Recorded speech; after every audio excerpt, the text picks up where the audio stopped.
సంస్కృత భాష దైవ భాష అని అంటారు. అందులో ఎంత నిజం ఉందంటారు? దేవతలు ఒకవేళ ఉంటే నిజంగానే వాళ్ళకి మాట్లాడగలిగిన యోగ్యమైన భాష అంటూ ఏదన్నా ఉంటే అది తప్పకుండా సంస్కృత భాష. దీని ఆరిజిన్ ఎలా ప్రారంభం అయ్యి ఉంటుంది అనుకుంటారు? సో సృష్టి పుట్టిన వెంటనే సంస్కృతం పుట్టింది. ఒక భాషకి వాడే శబ్దాలే మన శరీరంతో దగ్గరగా అవి అమర్చబడి ఉన్నాయి. తెలుగు లాంగ్వేజ్ అనేది సంస్కృత్కి వెరీ రిలేట్ అయ్యి ఉంటుంది అని అంటారు. తప్పకుండా వీటికంటూ వీటికి ఒక ఉనికి ఉంది. మలయాళానికి, తెలుగుకి, కన్నడకి. అంటే ఒక లాంగ్వేజ్ ఆధారంగా ఒక కల్చర్ ఏర్పడింది అని అంటారు. మనుషులకు సంస్కారం ఉంటే సంస్కృతి తయారవుతుంది. ఎగ్జాక్ట్. మన ఊపిరితిత్తులు మనం ఎంతవరకు వాడుతున్నాం, ఆలోచన విధానాలు, మన ఆలోచనల కూర్పు అన్నది కూడా భాష దానిపైన కూడా ప్రభావం చూపుతుంది. సంస్కృతం ఆధారంగా మన జెనెటిక్ ఇంజనీరింగ్ జరిగింది.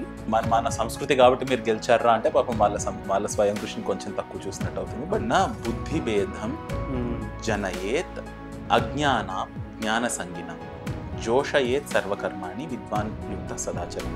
వే ఆఫ్ వాళ్ళ టంగ్ యూజ్ చేయడం కానీ లేకపోతే లిప్స్ యూజ్ చేయడం డిఫరెంట్ ఉంటుంది. సృష్టి రహస్యాలను తెలుసుకోవాలి అనుకుంటే వాళ్ళ శబ్దాలకి మన శబ్దాలకి కూడా కామన్ ఉంటాయి.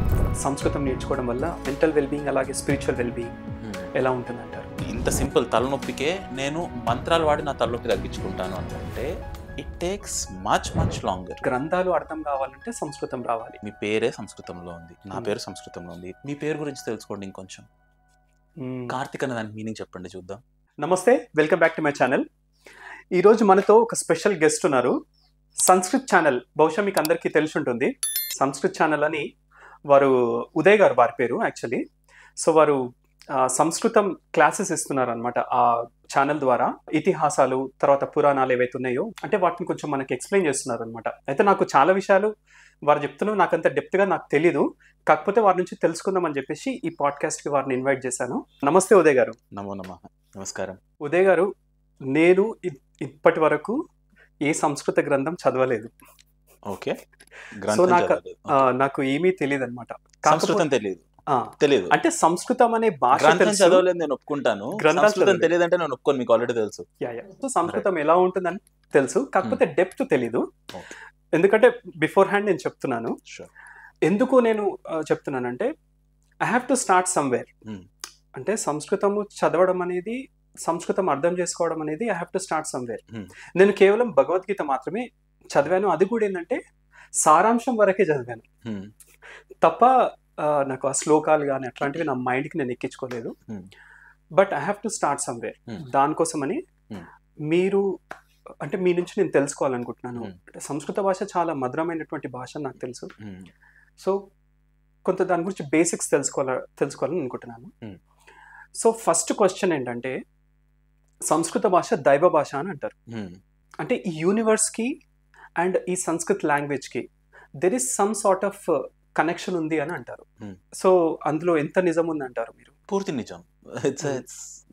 దానిలో తప్పంటూ ఏం లేదు. సంస్కృత భాష దైవ భాష తప్పకుండా. మనకు కథల రూపంలో మనం వినేది దేవుళ్ళు మాట్లాడుకునే భాష. దేవతలు ఒకరితో ఒకరు మాట్లాడుకోవాలంటే సంస్కృతంలో మాట్లాడుకుంటారని మనకు ఒక కథ రూపంగా చెప్తారు. ఇప్పుడు ఇంద్రుడు, విష్ణువు, బ్రహ్మ వీళ్ళ మధ్యలో సంభాషణలు, గొడవలు, ఇవన్నీ ఏమన్నా డ్రామా ఏం జరిగినా ఏ భాషలో మాట్లాడుకుంటున్నారంటే సంస్కృత భాష. అందుకని దైవ భాష. అది ఒక కథ రూపంగా చెప్పేది. కానీ అది సత్యం ఎంతవరకు? సత్యం అన్నది ఒకటి ఉంది, తథ్యం అన్నది ఒకటి ఉంది. Fact versus truth. ఇప్పుడు తథ్యం అంటే అలాగే జరిగింది, నిజంగానే అలాగే జరిగింది. నిజంగానే ఇంద్రుడు అంటే 1000 కళ్ళు, శరీరం అంతా కళ్ళు ఉంటాడు. నిజంగానే ఇంద్రుడికి 1000 కళ్ళు, వాడు ఇలా సహస్రాక్షుడు అలా అంటారు. అది తథ్యమా? కాదు. కానీ సత్యమా? అవును. దీనికి రెండింటికి డిఫరెన్స్ ఏంటి అంటే అలాగే జరిగింది, ఎగ్జాక్ట్గా ఏం చెప్తున్నారో అదే అంటే అది తథ్యం కాదు. దానిలో ఏదో గూఢమైన ఒక అర్థం ఉంది అంటే అది సృష్టిపరంగా ఒక సత్యాన్ని మనకు వివరిస్తుంది, ఒక ఉనికిని మనకు వివరిస్తుంది అంటే అది సత్యం, నిజమే. కానీ మైట్ నాట్ బి ఫ్యాక్చువల్. అలాగే ఉందా అంటే అలా కాదు, ఇంకొంచెం గూఢంగా ఉంది. దాన్ని మనకు అర్థం చేసుకోవడానికి ఈ విధంగా ఈ కథ రూపంలో చెప్పారు. సో సంస్కృత భాష దైవ భాష అన్నది సత్యం. ఓకే, 100కి 100 పాళ్ళు సత్యం. దేవుళ్ళు మాట్లాడుకుంటారు కాబట్టా అంటే దేవతలు ఒకవేళ ఉంటే నిజంగానే వాళ్ళకి మాట్లాడగలిగిన యోగ్యమైన భాష అంటూ ఏదన్నా ఉంటే అది తప్పకుండా సంస్కృత భాష. ఎందుకు అలా అయింది? ఆ సత్యం ఎందుకు అలా అంటే, ఏ భాష అయినా ఏంటి, కొన్ని శబ్దాల అమరిక. అలా ఏ ఏ ఏ రకమైన శబ్దాలు అంటే కొన్ని భాషకి కొన్ని శబ్దాలు ఉంటాయి. ఇప్పుడు ఇంగ్లీష్ తీసుకుంటే మనం ఏ, బి, సి, డి ఇలా స్టార్ట్ అవ్వకుండా అవి అవి వాళ్ళ బేసిక్ శబ్దాలు. What are their basic components. ఇప్పుడు భాష మొత్తం వాటితోనే చేయబడింది, సృష్టించబడింది. సంస్కృత భాషకి అలాంటి బేసిక్ శబ్దాలు ఏంటి? ఆ, ఆ, ఈ, క, ఖ, గ, ఘ. వాటి అమరికనే మనం చూస్తే ఇప్పుడు మనకు క, చ, ట, త, ప, లు అంటాం మన శబ్దాలు, సంస్కృతం బేసిక్ శబ్దాలు. ఆ క ఇక్కడ గొంతు దగ్గర నుంచి స్టార్ట్ అవుతుంది. ఒకసారి మీరు గమనిస్తే మీ చేతులు తీసుకొని ఒకసారి గొంతు దగ్గర పెట్టి క అంటే ఇక్కడ గొంతు చివరి నుంచి ఇక్కడ వస్తుంది క. ఇక్కడ ఖ అదే ఖ, గ గ గ అదే ప్లేస్ లో, గ ఘ అదే ప్లేస్ లో. ఇక్కడ మీరు గమనిస్తే కొంచెం కళ్ళు మూసుకొని క ఖ గ ఘ అని ఇక్కడ ఒక ఫ్లాప్ లాంటిది ఉంది. అది ఒకటి ఒకటి కొట్టుకొని ఇక్కడ సౌండ్ వస్తుంది అని మనకు తెలుస్తుంది. క అది చెయ్యాలి అంటే అక్కడ లోపల అలా. దాని తర్వాత శబ్దం ఏంటి? మనకు శబ్దాల్లో క గ ఘ ङ, తర్వాత చ, తర్వాత ట త ప. ఆ చకి ఇంకో 5 శబ్దాలు చ ఛ జ ఝ ఞ. అవి ఎక్కడి నుంచి వస్తున్నాయి? ఈ నాలుక పైని భాగం. చ అనండి ఒకసారి. చ చ చ ఎలా చెప్పారు? చ ఎలా ఉచ్చరించారు? ఈ నాలుక పైన భాగం పైన చ అన్నది మన నోటి పై భాగం, ప్యాలెట్ అంటారు ఇంగ్లీష్ లో, మూర్ధ. అక్కడికి వెళ్ళి దానికి తగిలి చ. ఛ సేమ్ అదే నాలుక. ఇది నాలుక పై భాగం, ఇది మన పైన మూర్ధ ప్యాలెట్ అనుకుంటే చ. ఛ జ ఎలా? జ నాలుక మళ్ళీ జ అనడానికి ఇక్కడ గొంతు దగ్గర ఇంతకు ముందు కక్క గఘాలో అక్కడ కొట్టుకుంది, అదే సేమ్ అక్కడ కొట్టుకుంటుందా? లేదు, ఇది వేరే. చ ఛ జ ఝ ఞ. తర్వాతవి ట. నాలుకని మనం ఇలా వెనక్కి ముడిచి ట. కరెక్ట్. ఠ అక్కడే ఒకసారి అనండి. ఠ ఠ డ డ మళ్ళీ నాలుక అలాగే ముడతపడి ఢ ఢ ఢ న న. తర్వాత క చ ట అయిపోయింది. తర్వాత త త త నాలుక ఇక్కడ ముందు భాగం పైకి, దంతాల వెనక్కి వెళ్ళి కరెక్ట్. త త థ థ ద ద ధ ధ న న. ఇవన్నీ అక్కడ దంతం వెనకాల నాలుగు వెళ్ళండి. ప ప పెదవులు నుంచి స్టార్ట్ అవుతుంది. ప ఫ బ భ మ. సో బేసిక్ శబ్దాలు, ఒక భాషకి వాడే శబ్దాలే మన శరీరంతో ఇంత దగ్గరగా అవి అమర్చబడి ఉన్నాయి.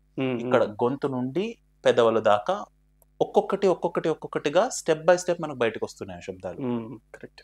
సరేలే, ఇదేం పెద్ద అంత గొప్ప విషయం అనుకుంటే నిజంగానే గొప్ప విషయం. అంతే. ఏకి, బికి, సికి, డికి, ఈ, ఎఫ్, జి, దీనికి ఒక సీక్వెన్స్ ఏది, ఒక ప్రోగ్రెషన్ ఏది? కరెక్ట్, సీక్వెన్స్ లేదు. కానీ దీనిలో శబ్దాలకి మన శరీరానికి అంత దగ్గరి ఒక కనెక్ట్ ఉంది. అది అక్కడితో ఆగిపోతుంది అనుకోవడం భ్రమ. సో అక్కడ నుంచి ఎంత దూరం వెళ్తుంది అన్నది మనందరికీ తెలుసు. మన సంస్కృతం గొప్పదనం వింటూనే ఉన్నాం. ఎంత దూరం వెళ్తుంది అంటే అది ఆ శబ్దాలు శరీరానికి ఇంత దగ్గరగా ఉన్నాయి కాబట్టి, సృష్టి మొత్తం శబ్దమే అని ముందే అనుకున్నాం కాబట్టి, ఈ సృష్టికి ఈ శరీరానికి మధ్యలో ఉన్న ఆ అనుబంధం ఏంటి, జీవానికి బయట ఉన్న ప్రపంచానికి ఉన్న సంబంధం ఏంటి అన్నదానికి ఒక గేట్వే, ఒక ద్వారం లాగా పనిచేస్తుంది భాష. కరెక్ట్. సో మనల్ని దైవత్వం వరకు తీసుకెళ్లే భాష కూడా కాబట్టి సంస్కృత భాష అనుకోవచ్చు. దేవుళ్ళు మాట్లాడే భాష కాబట్టి సంస్కృత భాష అనుకోవచ్చు. అద్భుతం అండి, చాలా మంచిగా వివరించారు. Thank you. అయితే దీని ఆరిజిన్ ఎలా ప్రారంభం అయ్యి ఉంటుంది అనుకుంటారు? సృష్టి మొత్తం శబ్దం అనుకున్నాం. సో సృష్టి పుట్టిన వెంటనే సంస్కృతం పుట్టింది. అంతే కదా, శబ్దాలు So if at all if we go to some other alien planet కి వెళ్ళామనుకోండి, there is a chance that అంటే సంస్కృత aliens same sort of popular topic. So ఒక just to entertain the possibility they అనుకుందాం. నేను చూడలేదు, వైజ్ఞానికులు ఏవో కొంతమంది దానిలో వేరే వేరే ఒపీనియన్స్ ఉన్నాయి, ఉందే అనుకుందాం. వాళ్ళ భాష ఎలా ఉంటుంది అన్నది వాళ్ళ సమాజం, వాళ్ళ చుట్టుపక్కల పరిస్థితులు, వాళ్ళ ఆహార వ్యవహారాలు, వాళ్ళ చుట్టుపక్కల ఉన్న వాతావరణం, ఇవన్నీ ఒక సమాజం యొక్క భాషని, కమ్యూనికేటింగ్ మెథడ్ని డిసైడ్ చేస్తాయి. వాతావరణమే లేదనుకుందాం, శబ్దాలు వాడకపోవచ్చు, ఇంకేమన్నా వేరే కళ్ళతో సంభాషణ చేసుకోవచ్చేమో. కరెక్ట్. తరంగాలు కావాలి, ఒక మాధ్యమం కావాలి. మాధ్యమం ఇది గాలి ఉంది కాబట్టి మనం శబ్దాలు వాడుతున్నాం. గాలి లేదనుకోండి, చుట్టుపక్కల గాలి లేదు, శబ్ద తరంగాలు ప్రయాణం చేయాలి. ఇంకేదన్నా వేరే మెథడ్, నీటిలో శబ్దం ప్రయాణం చేయగలదు, సాలిడ్స్ నుంచి శబ్దం ప్రయాణం చేయగలదు. వాక్యూమ్ ఉంటే వెళ్ళదు. సో ఒకవేళ వాళ్ళ ఇప్పుడు ఒకవేళ గ్రహాంతర వాసులు అలా ఏలియన్స్ అనే ఉన్నారు అనుకుంటే, ఇవన్నీ డిసైడ్ చేస్తే వాళ్ళ భాష ఎలా ఉంటుంది అని, ఇవన్నీ ఈ ఫ్యాక్టర్స్, వాళ్ళ తిండి ఎలా, వాళ్ళ నాలుకలో, వాళ్ళ మాధ్యమాలో నాలుక ఉండదో లేదో, ఇవన్నీ డిసైడ్ చేయగా దానికన్నా మోస్ట్ ఇంపార్టెంట్ ఫ్యాక్టర్ ఇస్ వాళ్ళ గ్రహణశీలత, వాళ్ళ పర్సెప్షన్. సృష్టి జరుగుతోంది చుట్టూ, ఎలా జరుగుతోంది, దానిలో మన భాగం ఏంటి అన్నది వాళ్ళు ఎంత లోతుగా వాళ్ళు గ్రహించగలిగారు అన్నది వాళ్ళ భాషను డిసైడ్ చేస్తుంది. Okay. So Sanskrit is the mother of all Indo European languages అని అంటారు కదా అని విన్నా నేను కూడా, నాకు తెలియదు ఎంత సత్యమో. Definitely the mother of, if not all, అన్నిటికీ కాకపోయినా పెద్ద మొత్తంలో ఆల్మోస్ట్ అన్ని భాషలకు సంస్కృత భాష మా తల్లి భాష అనుకోవచ్చు. ఎందుకు అన్ని అంటున్నాను అంటే, కొన్ని పదాలు ఉన్నాయి. ఫర్ ఎగ్జాంపుల్, మనము ఇప్పుడు నిప్పు, సంస్కృతంలో నిప్పుకి నిప్పు అన్న పదానికి సంస్కృతంలో ఉనికే లేదు. నింగి, నింగి మనందరికీ తెలుసు, అవును, కానీ సంస్కృతంలో దాని పేరు ఆకాశం. అవును. నింగి ఎక్కడి నుంచి వచ్చింది? సో మన సంస్కృతం బిడ్డలే అయినా ఈ భాషలన్నీ వాటికంటూ ఒక ఉనికి ఉంది. అంటే ఎవల్యూషన్ అవుతుంటాయి కదా ఒక్కొక్క భాష అనేది. ఎవల్యూషనా అంటే వేరే బయట నుంచి ఎవల్యూషన్ అంటే ఎలా అవుతుంది చెప్పండి. ఇప్పుడు ఫర్ ఎగ్జాంపుల్ ఇంగ్లీష్లో పైజామాస్ అన్న పదాన్ని తీసుకొచ్చారు కాబట్టి ఎవాల్వ్ అయింది. ఈ భాషలు ఎవాల్వ్ అవుతాయి కొత్త కొత్తగా అన్నది I don't think is evolution. I think it is,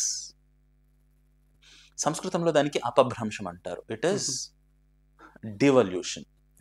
it's not evolution. ఒక భాషకి ఒక పటుత్వం, ఒక ఇంటెగ్రిటీ ఉంది అంటే it need not keep evolving. శబ్దాలు ఉన్నాయి, ఆ శబ్దాలతో మనం ఏం వ్యక్తపరచాలనుకుంటున్నామో వ్యక్తపరిచేస్తే, దానికి సరిపడా శబ్దాలు ఉంటే అదే ఒక పర్ఫెక్ట్ భాష అవుతుంది. సంస్కృత భాష అలాంటి భాష. మిగిలిన భాషలు, ఇప్పుడు సంస్కృతంలో కూడా సంస్కృతం ఎవాల్వ్ అవ్వాలి కాబట్టి సంస్కృతంలోకి వేరే పదాలు తీసుకొద్దామన్న పైత్యం కూడా ఉంది, జరుగుతుంది అది కూడా. సో ఎవల్యూషన్ ఆఫ్ లాంగ్వేజెస్ అన్నది ఇప్పుడు కాలక్రమంగా అవి చెందుతున్నాయి, భాషలు పరిణామం చెందుతున్నాయి అనేది వేరే ప్రభావాల వల్ల అవ్వచ్చు. కానీ అలా ప్రభావాల వల్ల మారిపోతూ రూపాంతరణ చెందుతూ ఉంటే ఏదన్నా భాష, అది అంత గొప్ప భాష అని నాకు అనిపించదు. ఎందుకు అంటే మీరు చెప్తున్న దాంట్లో నేను యాడ్ చేస్తున్నాను, తెలుగు లాంగ్వేజ్ అనేది సంస్కృత్కి వెరీ రిలేట్ అయి ఉంటుంది అని అంటే తప్పకుండా మీరు అన్నది సంస్కృత భాష నుండే మిగిలిన అన్ని భాషలు వచ్చాయా అంటే వచ్చుండకపోవచ్చు. కానీ సంస్కృత భాష ఎలాంటి భాష అంటే దాని వ్యాకరణం, దానికి ఉన్న స్ట్రక్చర్ని ఏ భాషన ఈజీగా అడాప్ట్ చేసుకోగలం. ఓకే. సో అందుకనే మన భాషల్లో, మన వాడుక భాషల్లో ఎన్ని పదాలు, చాలా మనకు ఏమైనా కొత్త పదం ఏమైనా కావాలంటే సంస్థ, ఈ సంస్థ అన్న పదానికి తెలుగులో పచ్చ తెలుగు పదం కావాలి అంటే ఏదో వెతుక్కోవాలి ఇప్పుడు కూర్చొని. ఇప్పుడు నింగి, నిప్పు, ఉనికి, వాడుక, ఇవన్నీ అచ్చ తెలుగు పదాలు. సంస్థ, వ్యాకరణం, ఉదయం, ఆకాశం, వాయువు, గాలి అచ్చ తెలుగు. వాయువు సంస్కృత భాష. సంస్కృతం నుంచి మనం దీన్ని అరువు తెచ్చుకున్నదో లేదో, అక్కడి నుంచి ఇది వచ్చిందనో కాదు, ఆ భాష ఆ పదార్థాన్ని అంత క్లియర్గా ఆ శబ్దంతో చెప్తోంది కాబట్టి నా భాషలో కూడా అదే పదం వాడుకుంటాను, నా భాషలో కూడా అదే పదం అన్న ఒక మాతృత్వ భావన ఈ అన్ని భాషలకి ఉన్నాయి. వీటికి ఒక ఉనికి ఉంది. మలయాళానికి, తెలుగుకి, కన్నడకి, ఇవన్నీ సంస్కృతం నుంచి వచ్చి ఇవన్నీ అపభ్రంశం అయిపోయాయని కాదు. ఇక్కడ ఉన్న నాగరికతకి, ఇక్కడ ఉన్న జనాభాకి, వాళ్ళ సభ్యతకు, వాళ్ళ సంస్కారాలకు, వాళ్ళ ఆచార వ్యవహారాలకు వాళ్ళ శబ్దాలంటూ వాళ్ళకి ఏర్పడ్డాయి. అంటే భౌగోళిక పరిస్థితులు ఆధారంగా. ఎగ్జాక్ట్లీ. ఇప్పుడు ఏర్పాటు అన్న పదం సంస్కృతంలో లేదు. తెలుగు భాష సంస్కృతం నుండి పుట్టింది అంటే ఎక్కడో ఒక చోట ఏర్పాటు అనేది సంస్కృతంలో ఉండాలి. కరెక్ట్. లేదు, వీళ్ళకంటూ ఒకటి, మన తెలుగు వాళ్ళకందరికీ ఒక భాష ఉంది. కానీ ఆ తెలుగు వాంగ్మయంలో, తెలుగు భాషలో ఉన్న పదాలన్నిటిలోకి సంస్కృతం నుండి తీసుకోవడం చాలా న్యాచురల్గా, ప్రాకృతికంగా అనిపిస్తుంది. ఇప్పుడు ప్రాకృతికం అని నేను చెప్తే తెలుగు కాదు ఇంకో భాష అనగలమా మనం? తెలుగులాగానే అనిపిస్తుంది, అది కానీ సంస్కృత పదం. సో అక్కడ నుంచి ఇలా సంస్కృతం అలా ప్రభావితం చేస్తుంది మిగిలిన భాషలను. ఇదే విధంగా ఈ మన భారతీయ భాషల పైన వాటి ప్రభావం చాలా న్యాచురల్గా, ఈజీగా జరిగిపోతుంది. కొంచెం నిశితంగా పరిశీలిస్తే బయటి భాషల్లో కూడా సంస్కృత ప్రభావం చాలా ఉంది అని మనకు తెలుస్తుంది. కాబట్టి సంస్కృతం వీటన్నిటికీ మాతృభాష అన్నారు. దానికి ఇలా అర్థం చేసుకోకూడదు, ఇక్కడ నుంచి సంస్కృతం నుంచి అది వచ్చింది, పుట్టేసింది, ఇదంతా వీటన్నిటికీ సోర్స్ సంస్కృతం అంటే కాదు, అలా కాదు అర్థం చేసుకోవాలి. ఎందుకంటే మనము లెటర్స్ రాసినప్పుడు లైక్ ఏవైతే ఫస్ట్ వోవెల్స్ రాసి తర్వాత కాన్సనెంట్స్ రాయడం అనేది మన ఇండియన్ లాంగ్వేజెస్ అన్నిట్లో ఆల్మోస్ట్ ఆల్ అన్ని లాంగ్వేజెస్లో సిమిలర్ ఉంటుంది. అవును, ఈవెన్ ఇంక్లూడింగ్ సంస్కృత్. అవును. సో కాబట్టి ఆబ్వియస్గా అంటే సిమిలారిటీస్ అనేది చాలా ఎక్కువ ఉంది కదా. అవును. సో ఈ వవెల్స్ రాసి స్వరాలు, వ్యంజనాలు, అచ్చులు, హల్లులు, ఇది ఒక రకమైన భాషా లిపి ప్రయోగం. ఓకే. భాష అంటే నేను ఇందాక అన్నట్టు శబ్దాల అమరిక.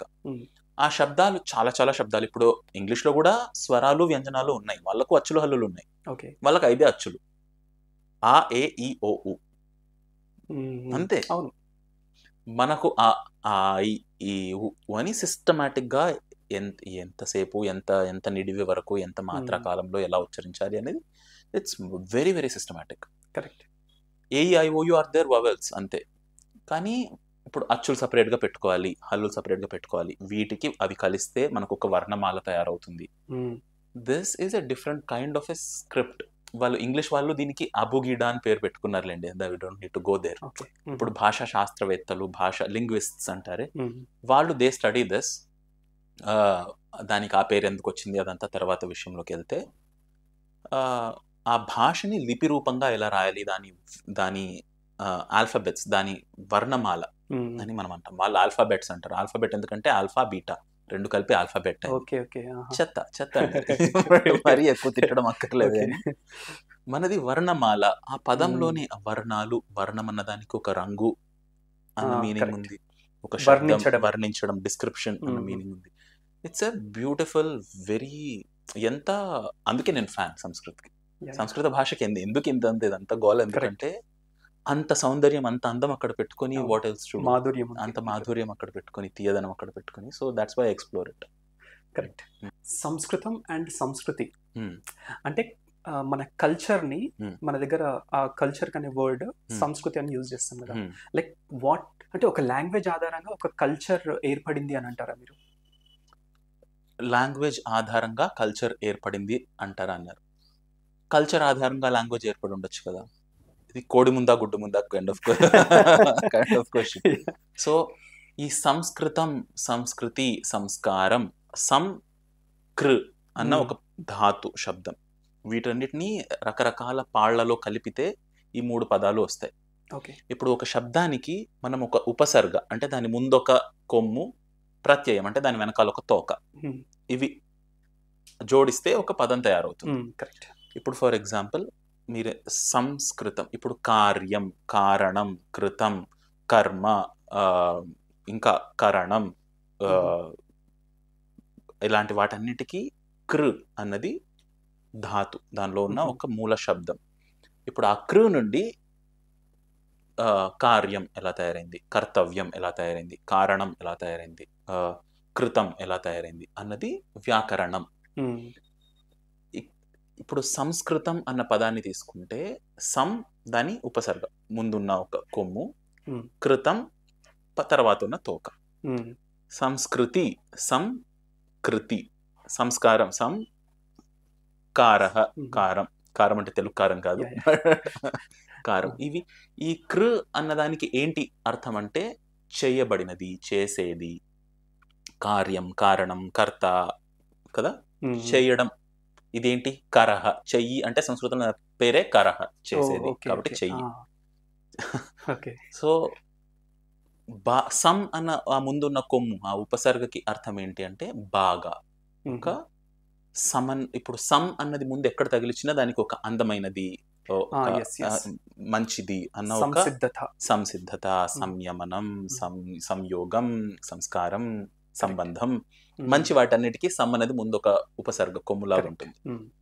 బాగా, మంచిగా చేయబడ్డది, మంచిగా చేసేది, మంచిగా మనం ఉన్న విధానం, సంస్కృతి, సంస్కారం, సంస్కృతం, వీటన్నిటికీ ఏది ముందు, ఏది సంస్కారం ఫస్ట్ వస్తుందా, సంస్కృతి ఫస్ట్ వస్తుందా అంటే మనుషులకు సంస్కారం ఉంటే సంస్కృతి తయారవుతుంది. Exactly correct. చుట్టూ సంస్కృతి ఉంటే తర్వాత పుట్టే వాళ్ళకి సంస్కారాలు ఉంటాయి. సంస్కృతం అన్న భాష వాటి నుండి వాళ్ళు మాట్లాడుకునే భాష సంస్కృతం అవుతుంది. సంస్కృత భాష మాట్లాడుకునే వాళ్ళకి ఒక సంస్కృతి, వాళ్ళకి ఒక నిర్దిష్టమైన సంస్కృతి ఉంటుంది. ఇవన్నీ దే ఆర్ ఆల్ ఇది ముందు, దీనివల్ల ఇది అని చెప్పడానికి అంటే ప్యారలల్ గా ఒకవైపు లాంగ్వేజ్ బిల్డ్ అవుతుంటే ఇంకొక వైపు ఒక సమాజం, ఒక బంచ్ ఆఫ్ పీపుల్ వాళ్ళ శబ్దాలని, వాళ్ళ ఉన్న ఆచార వ్యవహారాలని ఏదో ఇష్టం వచ్చినట్టు, ఏదో తిట్టంగా కాకుండా అసలు చుట్టూ జరుగుతున్నది ఏంటి, నాకు సృష్టికి సంబంధం ఏంటి అన్న అవగాహనతో కాన్షియస్గా, అంటే ఒక ఉనికితో వాళ్ళే ఇలా క్రియేట్ చేసుకొని వాళ్ళ ఇంకా నాకన్నా ఒక గొప్ప స్థితిలో ఉన్న ఒక ఋషియో, ఒక చుట్టుపక్కల ఉన్న ఒక పెద్ద మనిషి ఉంటే ఆయనను నేను చూసి, నేను ఆయన గొప్పదాన్ని నేను తెలుసుకొని ఆయన చెప్పిన విధాలను నేను ఫాలో అయ్యి చేస్తే, అలా ఋషులు, మన సిద్ధులు, వాళ్ళ మాటలు మనం విని మనం ఫాలో అయ్యి చేసింది కాబట్టి ఇట్స్ ఎ హోల్ సివిలైజేషన్. మన సంస్కృతి, సభ్యత, సంస్కారాలు అలా వచ్చాయి. ఓకే, దానిపైన ఇప్పుడు ఎలాంటి ప్రభావాలు ఉన్నదని తర్వాత ఇట్స్ డిఫరెంట్ కాన్వర్జేషన్. ఓకే, ఇంకొకటి సంస్కృతం భాష అనేది బ్రెయిన్ ని షార్ప్ చేస్తుంది అని అంటారు. ఫర్ ఎగ్జాంపుల్ మంత్రాస్ కానీ, శ్లోకాస్ కానీ, వాటితోని కొన్ని రకాల అంటే న్యూరలాజికల్ యాక్టివిటీని చేస్తుంది అని అంటారు కదా. So how scientific is it to say that? తప్పకుండా ఈ భాషని వాడడం, దానిలో మాట్లాడడం, ఒక భాష ఓన్లీ మనం మాట్లాడడానికే కాదు, మన ఆలోచనలు కూడా కొన్నిసార్లు మన ఆలోచనలు భాషాతీతంగా ఉంటాయి. కానీ చాలా మటుకు అరే అక్కడికి వెళ్ళాలబ్బా నేను అని నేను ఆలోచిస్తే ఆలోచనకి ఒక భాష అంటూ ఉంటుంది. సో ఏ భాషలో మనం మాట్లాడుతున్నాం, ఏ భాషలో మనం మన పెదాలను కలుపుతున్నాం, మన నాలుకను మన పెదాలను కలుపుతున్నాం, మన శరీరం పైన ప్రభావం మనకు తెలుస్తూనే ఉంటుంది. ఇప్పుడు అల్ప ప్రాణాలు వాడుతున్నామా, ఇప్పుడు ధ ధ భ ఇలాంటి శబ్దాలు మన భాషలో ఉన్నాయా లేదా, మన ఊపిరితిత్తులు మనం ఎంతవరకు వాడుతున్నాం, అదంతా ఒక ఎత్తు అయితే మన ఆలోచన విధానాలు, మన ఆలోచనల కూర్పు, వాటి ఫోకస్ ఎంతవరకు ఉంది అన్నది కూడా భాష దానిపైన కూడా ప్రభావం చూపుతుంది. ఓకే, తప్పకుండా it is scientific in that sense. But ఇప్పుడు దెర్ ఈస్ సంథింగ్, ఇప్పుడు ద సైంటిఫిక్ మెథడ్ అని ఒకటి ఉంది. That is what they have set as guidelines. ఇప్పుడు ఏదన్నా సైంటిఫిక్ అనాలి అంటే it should sit well in the scientific method. ఈ సైంటిఫిక్ మెథడ్ అన్ని తీసుకొచ్చింది ఎవరు అంటే పాశ్చాత్యులు. It is logical, it has its value, not saying it doesn't have value. వాళ్ళకేంటి, అది దానికంటూ ఒక ఎవిడెన్స్ ఉండాలి, మంచిదే, అది ఎప్పుడు అది నిజమే అయి ఉండాలి. ఒకటి నిజం అంటే ఏ సిచ్యువేషన్లో అయినా అది నిజమే అయి ఉండాలి. కరెక్ట్. ఒకవేళ అది నిజమైతే అది కాని సిచ్యువేషన్స్లో అన్నీ అది వర్తించకూడదు, it should not apply. So ఇలాంటివి వాళ్ళకు ఒక మెథడ్ ఉంది, ఇది ఫాలో అవ్వాలి, ఇది అని. సో ఒక మందు ఇలా పనిచేయాలి అంటే దానికి ఒక ఎవిడెన్స్ ఉండాలి, ఇది ఇలా రోగాలు ఉన్న వాళ్ళకి వాడు ఇస్తే ఇది పనిచేయాలి, అండ్ ప్రతిసారి ఒకవేళ ఆ రోగం వాడికి ఇది ఇస్తే లేని వాడికి ఇది ఇస్తే పని చేయకూడదు. ఇలాంటివన్నీ చాలా they have that logical step by step method called the scientific method. Now everything should fit in to everything that works. ఇప్పుడు ప్రభావం ఉన్నవి, ప్రభావితమైనవి అన్నీ దాని నుంచే వాళ్ళు పెట్టిన ఈ టెంప్లెట్ని ఫాలో అవ్వాలా అంటే ఇట్స్ ఎ వెరీ ఎలా చెప్పాలి, ఒక సంకుచితమైన ఒక దృక్పథం అది. It's a very narrow mind set. ఇలా దీని నుంచే వెళ్తే తప్ప అది దాని అస్తిత్వమే లేదు.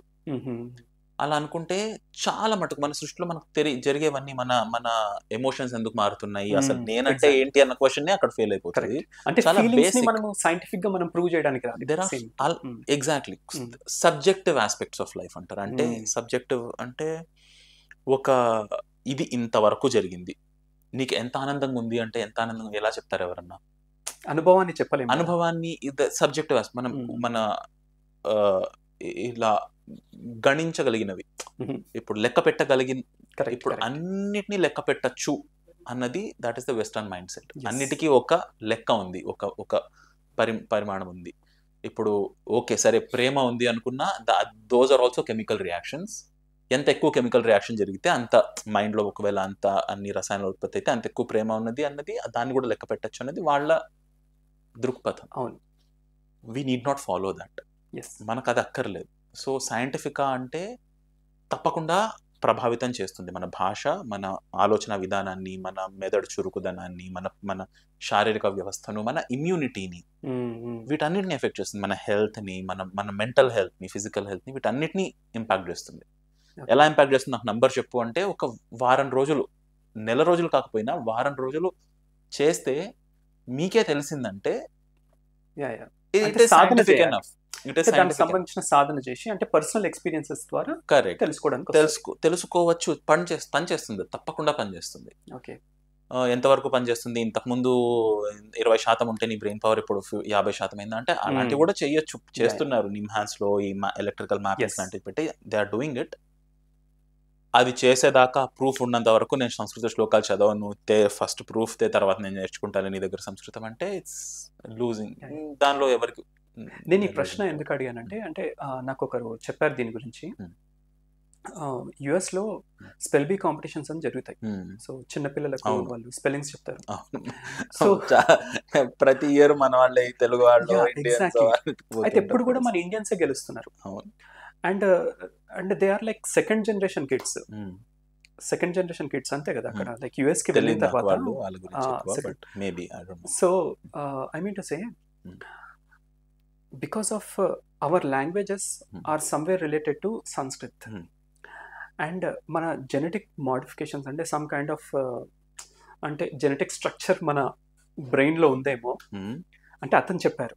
వారు చెప్పిన దాన్ని నేను చెప్తున్నాను. సో సంస్కృతం ఆధారంగా మన జెనెటిక్ ఇంజనీరింగ్ జరిగింది. సో అందుకనే మనకు ఈ సిలబల్స్ కానీ లేకపోతే ఫొనెటిక్స్ కానీ వీటిని మనం గ్రాస్ప్ చేసే పవర్ ఎక్కువ ఉంటుంది. And that is the reason why US లో స్పెల్ బీ కాంపిటీషన్స్ లో ఈవెన్ అంటే ఒరిజినల్ ఇంగ్లీష్ పీపుల్ ఎవరైతే ఉన్నారో even they are not winning, but our children are winning అని చెప్పారనమాట. Definitely there is an influence. Okay, of course. అప్పుడు వాటిలో గెలిచే పిల్లలు రాత్రింబళ్ళు కష్టపడి చాలా పదాలు, శబ్దాలు నేర్చుకుని they put their mind to it, they apply themselves. వాళ్ళ స్వయం కృషి చాలా ఉంది దానిలో. మన సంస్కృతి కాబట్టి మీరు గెలిచారా అంటే పాపం వాళ్ళ స్వయం కృషిని కొంచెం తక్కువ చూసినట్టు అవుతుంది. బట్ తప్పకుండా మన సమాజం, మన జెనెటిక్, దీనికి నా జాతి గొప్పదిరా అన్నిటికన్నా అనడానికి చాలా తక్కువ డిస్టెన్స్ ఉంది. చాలా it's very narrow gap. So but why can't we accept it? ఇప్పుడు ఫర్ ఎగ్జాంపుల్ నేను చాలా ఫాస్ట్గా పరిగెత్తగలను, చుట్టుపక్కల సమాజం అంతా కుంటిపడుంది. నేను పరిగెత్తేసి నేను మీకు అందరికన్నా బాగా పరిగెత్తగలను అని చంకలు గుద్దుకుంటే దానిలో ఒక అసహ్యంగా ఉంటుంది కదా కొంచెం. It's not graceful. Correct. So maybe of course you are, మీరు క్లాస్, ఇప్పుడు ఫర్ ఎగ్జాంపుల్ ఒక క్లాస్లో మీకు అందరికన్నా మీరు చదువుకోగలరు, మీకు బాగా నాలెడ్జ్ ఉంది, మీరు బాగా గ్రహణశీలత ఉంది, మీరు చాలా మార్క్స్ బాగా తెచ్చుకోగలరు. మీరు మిగిలిన వాళ్ళకి ఎప్పుడు ఆదర్శంగా నిలిచేదానికి ఒక అవకాశం ఎప్పుడు ఉంటుందంటే, మీరు పైన ఉన్నారు కాబట్టి మీరు మిగిలిన వాళ్ళకు ఒక చేయూతనిచ్చో, మీరు వాళ్ళతో పాటు ఉండో, అక్కడ ఉండి భగవద్గీతలో బెస్ట్ చెప్పారు దీని. ఇదంతా ఇన్ని శబ్దాలు ఎందుకు? నా బుద్ధి భేదం జనయేత్ అజ్ఞానం జ్ఞాన సంగినం జోషయేత్ సర్వకర్మాణి విద్వాన్ యుక్త సదాచరణల. సరే నీకు ఆత్మజ్ఞానమే సరే ఏదో ఉంది, వచ్చేసింది, or any other kind of సిద్ధి, అలా ఉన్నా కూడా వాళ్ళకి నీకు మిగిలిన ఉన్న వాళ్ళకి అంత గ్యాప్ని నువ్వు క్రియేట్ చేయకూడదు. నువ్వు స్పెసిఫిక్గా వెళ్ళి నేను నీకన్నా గొప్పవాడిని కాబట్టి నేను నీకు నేర్పిస్తాను రారా కాదు. సరేలే నాయన నేను నీతో బాటే ఉన్నాను ఎక్కడో రా, వాళ్ళు ఎప్పుడు నేర్చుకుంటారు, వాళ్ళు మనతో ఎప్పుడు ఆ ప్రయాణం జరుగుతుంది అంటే నేను గొప్ప రా నేను నీకు నేర్పిస్తా అంటే జరగదు. సో మనం ఎందుకు చెప్పకూడదు మన జాతి గొప్పదో, మన సంస్కృతి గొప్పదో, మిగిలిన వాళ్ళకన్నా మనం ఇంకొంచెం చాలా ఏదో మిగిలిన సంస్కృతుల కన్నా మనది అసలు 1000 ఏళ్ల ముందు ఉన్న సంస్కృతి అని మనం ఎందుకు అనుకోకూడదు. అనుకునే సంస్కృతులు కూడా ఉన్నాయి, ఇప్పుడు ఉన్నాయి, వాళ్ళు బయటకు చెప్పుకోరు కానీ అది వాళ్ళ లోపల వాళ్ళ ఫీలింగ్ అలాగే ఉంటుంది లేకపోయినా నిజంగా కూడా. కానీ అలా మనం చెప్పడంలో తప్పేంటి అంటే నాట్ గ్రేస్ఫుల్. అంటే దీంట్లో ఇంకొకటి మనం ఆలోచించవచ్చు, జియోగ్రఫికల్ కండిషన్స్ ఆధారంగా మన యొక్క ఫొనెటిక్స్ ఉంటాయి అంటారు కదా. సో ఇప్పుడు ఫర్ ఎగ్జాంపుల్ యూరోప్ అంటే అక్కడ చలి ఎక్కువ ఉంటుంది, సో వాళ్ళ వే ఆఫ్ వాళ్ళ టంగ్ యూజ్ చేయడం కానీ లేకపోతే లిప్స్ యూజ్ చేయడం కొంచెం డిఫరెంట్ ఉంటుంది. And when it comes to మనది ట్రాపికల్ కండిషన్ ఇక్కడ, సో అంటే మనకు ఎట్లా అంటే లైక్ ఎక్కువ అంటే ఫ్రీనెస్ ఎక్కువ ఉంటుంది, అంటే మనం మాట్లాడే విధానం కానీ. వాళ్ళది ఏంటంటే లైక్ ప్రెస్ చేసి మాట్లాడుతున్నట్టు. కరెక్ట్. సో ఎంత మీరు అన్నట్టు ఆ భౌగోళిక పరిస్థితులు, చుట్టుపక్కల ఆ భౌగోళిక పరిస్థితులే ఏం తింటున్నారు అన్నదాన్ని కూడా డిసైడ్ చేస్తాయి. ఎగ్జాక్ట్లీ. ఎంత ఎనర్జీ ఎంత ఖర్చు పెట్టాలి, ఎంత కన్జర్వ్ చేసుకోవాలి అన్నది కూడా డిసైడ్ చేస్తాయి. సో ఇవన్నీ మీరు అన్నట్టు మనకు ఇక్కడ ప్రతి ఋతువులోనూ సూర్యుడు ఉదయిస్తాడు పొద్దున్న రఫ్లీ అదే టైంకి. పొద్దున్న 6 అయితే సూర్యోదయం, 6 అయితే సూర్యాస్తమయం. కొన్ని దేశాల్లో అప్పుడప్పుడు కొన్ని ఋతువుల్లో పొద్దున్న 10 అయితే సూర్యోదయం అవుతుంది, రెండిటికంతా చీకటి అయిపోయింది, గోవింద. ఇలాంటి చోట్లలో ఇలాంటి పరిస్థితుల్లో ఎదిగిన ఒక సమాజం వాళ్ళ అవసరాలకు వాళ్ళతో వాళ్ళు ఏం అనుకుంటున్నారో వాటి బేసిస్ పైన వాళ్ళ భాష, వాళ్ళ వ్యాకరణం అదంతా అలా డెవలప్ అవుతుంది. అక్కడ కూడా ఒకవేళ కష్టపడి మనం ఈ సృష్టి రహస్యాలను తెలుసుకోవాలి అనుకుంటే వాళ్ళ శబ్దాలకి మన శబ్దాలకి కూడా కామన్ ఉంటాయి. So you are absolutely right. So ఇప్పుడు మన దగ్గరే మన భాషల్లో కూడా మలయాళంలో చూసుకుంటే మనం కొంచెం ముక్కుతో పలికే శబ్దాలు ఎక్కువ ఉంటాయి మలయాళం. తెలుగులో అన్ని ముక్కుతో పలికే ఉండవు. నార్త్ వైపు వెళ్ళగాను, కొంచెం వెస్ట్ వైపు వెళ్ళను, ఎడారి ప్రాంతాల్లో చాలా మీకు ఒక రకమైన డ్రైనెస్, ఆ శబ్దాల్లోనే ఒక డ్రైనెస్ తెలుస్తుంది. గుజరాతీ, సింధీ ఈ భాషల్లో, మార్వాడి ఈ భాషల్లో, because of their Geography.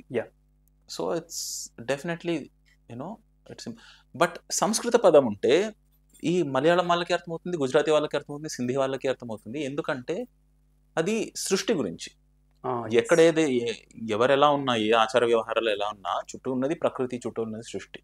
So ఆ శబ్దాలు వాటికి వాటి అర్థాలకి ఉన్న సంబంధం సనాతనం. ఈ మధ్యన వెస్టర్నర్స్ చాలా మంది ఈ మాట అంటున్నారు అనమాట. అదేంటంటే సంస్కృతం అనే లాంగ్వేజ్ మెంటల్ వెల్బీయింగ్ని సూచిస్తుంది అని అంటున్నారు.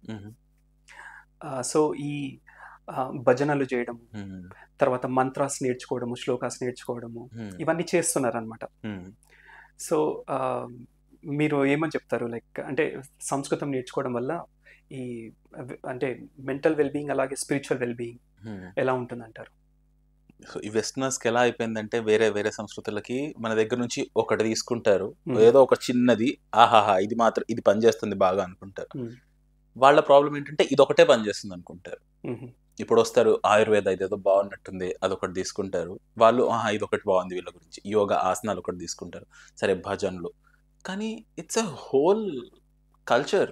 ఇప్పుడు భజన సపరేట్గా, ఆయుర్వేదం సపరేట్గా, ఆసనాలు సపరేట్గా, ఇలా కాదు, గణితం సపరేట్గా, అలా కాదు. మన ఈ సంస్కృతి ఆల్ అన్నీ వచ్చినది మనిషికి సృష్టికి మధ్యలో ఉన్న సంబంధం ఏంటి, ఆ పర్సెప్షన్ వల్ల, యోగ స్థితి వల్ల. సో దాని నుంచి పుట్టినది ఏదైనా, అది సంగీతమే అవ్వనివ్వండి, భజనలు, మ్యూజిక్, మన సంకీర్తనలు అవ్వచ్చు, మన సప్తస్వరాలు అవ్వచ్చు, మన నాట్యాలు అవ్వచ్చు, మన మన వంటకాలు అవ్వచ్చు, ఏం వాడుతున్నాం మన ఇప్పుడు టర్మరిక్ ఒకటి, వీళ్ళది టర్మరిక్ ఒకటే బాగుంది అది తీసుకుంటా నేను, కర్క్యూమిన్ దాన్ని వాడుకుంటాను నా Curcumin టీస్ ఉంటుంది, లో yeah. అనుకుంటే you can take a million things from this culture. నా దేనికి పనిచేస్తుంది అంటే నా ఫిజికల్ ఫిట్నెస్కి పనిచేస్తుందా, నా స్ట్రెచ్చింగ్కి మసిల్స్కి బాగానే పనిచేస్తుందా, కానీ నా మెంటల్ వెల్బీయింగ్కే పనిచేస్తుందా, లేదు నా రిలేషన్షిప్స్కి పనిచేస్తుందా, లేదు నా ఈ మంత్రాలు వాటికి వెనకాల ఇంకేమైనా అర్థాలు ఉంటాయంటే ఇవన్నీ ఇంత ఎఫెక్టివ్గా పనిచేయడానికి కారణం ఈ సభ్యత నుండి పుట్టినవి వెలువడినవి కాబట్టి ఇవన్నీ. సో అట్లాంటి సంస్కృతిలో పుట్టి ఉండడం మన అదృష్టం, మన సౌభాగ్యం. అది మనం గుర్తించి మనం ఫస్ట్ దాని నుంచి అక్కడికి వెళ్ళి వాడెవడో చెప్తే ఆహా మీ ఇంట్లో ఉన్నది బాగుందిరా అంటే అవునా నిజమే కాబోలు మా ఇంట్లో ఉన్నది బాగానే ఉంది కాబోలు అనుకోవడం మన దురదృష్టం. అంటే శబ్దాల ఆధారంగా వెల్బీయింగ్ అనేది పాసిబుల్ కదా. అవును. లైక్ ఫర్ ఎగ్జాంపుల్ ఇప్పుడు ఒక పర్సన్ అతను చాలా నెగిటివ్ పర్సెప్షన్ ఉంది, అతనికి నెగిటివ్ థింకింగ్ ఉంది. సో మనం చెప్పేటువంటి పదాలు అతని లోపల ఒక ఉత్తేజాన్ని నింపడానికి అవకాశం ఉంటుంది కదా. అందులో సంస్కృతం యొక్క అంటే సంస్కృతం ఆధారంగా ఏ విధంగా వెల్బీయింగ్ ని మనం చేయొచ్చు అన్నట్టుగా. మీరన్నది ఫర్ ఎగ్జాంపుల్ అరే చాలా మంచి క్వశ్చన్లు అడుగుతున్నారండి, హ్యాపీ ఫీల్ అయ్యారు కదా. ఏంటి ఇంత చెత్త క్వశ్చన్లు అడుగుతున్నారు ఏంది అంటే ఇట్స్ ఏ మెంటల్ ఎఫెక్ట్. దానికి సంస్కృతమే అక్కర్లే, ఏ భాషలోనే చెప్పొచ్చు కదా. దానికే ముందు హైపప్ చేసుకోవడానికి ఆర్ తొక్కేయడానికి ఏ భాషలోనే తొక్కచ్చు, ఏ భాషలోనే హైపప్ చేసుకోవచ్చు. వాళ్ళు అఫర్మేషన్స్ అని కొత్తవి తీసుకొచ్చారండి, అదొక కొత్త ఫ్యాషన్ అయిపోయింది. I can do it అని hyping it up anyway. But doing something physically, hyping yourself up physically or hyping yourself up mentally, adoka that also works to some extent. నేను ఎక్కగలను అంటే కొండ ఎక్కేయచ్చు, కానీ నిజం ఒక సశక్తత కోసం మనల్ని మనం ఎంపవర్ చేసుకోవాలంటే లాంగ్ టర్మ్ ఎఫెక్ట్స్కి only hyping up or physically hyping up will not work for long term. It's not a long term solution. ఈ శబ్దాలు, కీర్తనలు, భజనలు, మంత్రాలు, శ్లోకాలు, జపాలు మనకి ఏదో ఒక సాంత్వన కోసమో మనకు మనకు హ్యాపీ అనిపించడానికో చేయట్లేదు. దే వర్క్ ఆన్ అవర్ ప్రాణమయ కోశ అండ్ డీపర్. ఇప్పుడు మన బాడీలో there are different levels of complexity, pranic forces. ఇప్పుడు మనకు ఇది మన భౌతికమైన శరీరం అనుకుంటే it has its own complexity. దాన్ని నడిపించేది ఏది అనుకుంటే దాని వెనకాల ఇంకొకటి ఉంది. దాని వెనకాల అలా there are different functions at play. వాటిలో ఎంత లోతుగా మనల్ని మనం ఉత్తేజపరుచుకుంటున్నాము, మనల్ని ఉత్తేజపరచుకోవాలంటే ఎక్కడ స్టార్ట్ అవుతుంది ఆ ఉత్తేజం. ఫర్ ఎగ్జాంపుల్ నేను ఒక బయటికి వెళ్ళి సిగరెట్ కాల్ చేసి వస్తే ఎనర్జీ వచ్చినట్టు అనిపిస్తుంది నాకు. ఐ ఫీల్ లైక్ ఓకే కొంచెం ఫ్రెష్నెస్, లేకపోతే అంతమంది ఎందుకు కాలుస్తున్నారు బయటికి వెళ్ళి. బట్ అందరికీ తెలిసిన విషయం ఏంటంటే గంట తర్వాత 2 గంటల తర్వాత ఇట్స్ డౌన్ అయిపోతుంది. సో ఎక్కడ ఉత్తేజపరుచుకుంటున్నాను? నాకు ఒక 10 నిమిషాలు నేను మెడిటేషన్లో కూర్చొని నేను చేయగలను అనుకుంటే of course you will be able to do it. పని చేస్తుంది, బట్ ఎంతవరకు, ఎన్ని రోజులు? నెక్స్ట్ డే పొద్దున మళ్ళీ రేస్ అదే స్టార్ట్ చేయాలి. భజనలు, మంత్రాలు అలా పనిచేసేవి కావు. They affect us very very deeply. ఎంత లోతుగా మనల్ని మనం ఉత్తేజపరుచుకుంటామో ఆ చేంజ్ అంత ఎక్కువ కాలం వరకు ఉంటుంది. మన ఆబ్జెక్టివ్ ఏంటంటే తరతరాలు మన ఈ లైఫే కాకుండా నెక్స్ట్ జన్మకి వరకు ఎఫెక్ట్ వచ్చేంత లాంటి సాధన మనం చేస్తాం. నేను ఈ క్వశ్చన్ ఎందుకు అడిగానంటే యాక్చువల్లీ ఒక హాస్పిటల్లో బెడ్ పైన ఉండేటువంటి పేషెంట్, ఐసీయూలో ఉండే పేషెంట్కి మహామృత్యుంజయ మంత్రాన్ని చదివి వారు అతన్ని రివైవ్ చేయడానికి ట్రై చేస్తారు. ఒక హాస్పిటల్ ఉంది, నాకు అది కరెక్ట్ గుర్తు రావట్లేదు. సో అంత పవర్ ఉంటుందా అని. సంస్కృతం పని చేసిందా నాకు తెలియదు, పని చేసిందో లేదో నాకు తెలియదు. ఇప్పుడు ఈ ఆస్పెక్ట్స్ ఆఫ్ లైఫ్ ఎలా అంటే మనం ఒక చోట ఒప్పుకోవాల్సింది ఏంటంటే western medicine is effective, it works in the shortest span. ఇప్పుడు నాకు ఇప్పుడు తలనొప్పి ఉందంటే ఏదో టాబ్లెట్ వేసుకుంటే 15 నిమిషాల్లో, గంటలో తగ్గిపోతుంది. కానీ ఎందుకు వచ్చింది అది మళ్ళీ మళ్ళీ మళ్ళీ మళ్ళీ వస్తుందంటే ఇలా ఎందుకు జరుగుతోంది, రూట్ కాజ్ ఏంటి, బాడీలో వాయువులు ఎలా ఉన్నాయి, వాత పిత్త కఫాలన్నీ దోషాలన్నీ బ్యాలెన్స్ ఉన్నాయి అన్నది ఇట్స్ టేక్స్ మచ్ లాంగర్. కానీ it's a more permanent solution. ఇంత సింపుల్ తలనొప్పికే నేను మంత్రాలు వాడి నా తలనొప్పి తగ్గించుకుంటాను అనుకుంటే it takes much longer. Yeah. 6 నెలలో మనం అన్ని ఇయరో సాధన చేసి నా బాడీ అంత లోతుగా ఉన్న ఇప్పుడు ఒక మనకు సిమ్టమ్ కనిపిస్తుంది, తలనొప్పో క్యాన్సరో ఏదో ఏదో ఒకటి వీసి, అంటే మోకాళ్ళ నొప్పులు ఏదో ఒకటి వీసి ద సిమ్టమ్స్, జ్వరము, కళ్ళెర్రబడ్డము, ఇవన్నీ these are all outward symptoms. ఎందుకు స్టార్ట్ అయింది, ఎక్కడి నుంచి స్టార్ట్ అయింది? This nobody knows. People keep asking questions. ఇంత చిన్న పిల్లోడికి ఇంత పాపం ఎంత కష్టమైన జబ్బు చేసింది ఎందుకో, ఎక్కడి నుంచి వచ్చింది అనేది there is a science behind it. దాని గురించి బయటికి చెప్తే it might not seem too logical, but దాన్ని కూడా ఎఫెక్ట్ చేయొచ్చు. ఎందుకు అన్నదానికి కారణం ఉంది, యాదృచ్ఛికంగా జరిగిపోవట్లేదు. ఇంత ఐన్స్టైన్ అలా western scientist, one of their pioneering scientist Einstein అనేది God does not play the game of dice. సృష్టికర్త అనేవాడు ఉంటే పాచికలు ఆడట్లేదు. It's all happening for a reason. There is one leading to the other, there is a cause and an effect. ఇప్పుడు ఏదో ఒకటి జరుగుతోంది అంటే ర్యాండమ్ గా జరిగిపోవట్లేదు. దెర్ ఇస్ మిస్టిసిజం అనేది, there might be so many things behind it which could have affected it. చాలా ప్రభావాల వల్ల ఇలా జరిగి ఉండొచ్చు, కానీ ఆ ప్రభావాలు అయితే ఉన్నాయి, వాటిని మనం మార్చొచ్చు. ఎంత లోతుగా మనం మార్చాలి, ఎక్కడ మార్చాలి అనుకుంటున్న దాన్ని బట్టి ఆ ప్రభావం చూపించిన ఎఫెక్ట్, తర్వాత వచ్చిన పరిణామం మారుతుంది. ఇప్పుడు పరిణామం మారాలి కాబట్టి నేను లోతెస్ట్ ప్రభావాన్ని అక్కడ దాకా వెళ్తాను అంటే ఇట్ టేక్స్ టైం. సో చాలా క్రిటికల్ కేసెస్లో ఉన్న వాళ్ళకి, ఇప్పుడు మెడికల్ అటెన్షన్ కావాలి అనుకున్న వాళ్ళకి, నేను మంత్రాలతో పూజలతో చేసుకుంటాను అంటే ఇట్ టేక్స్ టైం. ఇట్స్ అలా, ఇట్స్ నాట్ ద సేమ్.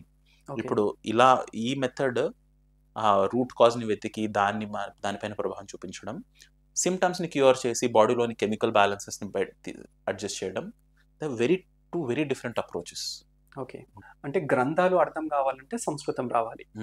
ఎందుకంటే అన్ని గ్రంథాలన్నీ కూడా ఇప్పుడు వేదాలు కానివ్వండి, లేకపోతే ఉపనిషత్తులన్నీ కూడా సంస్కృతంలో ఉన్నాయి.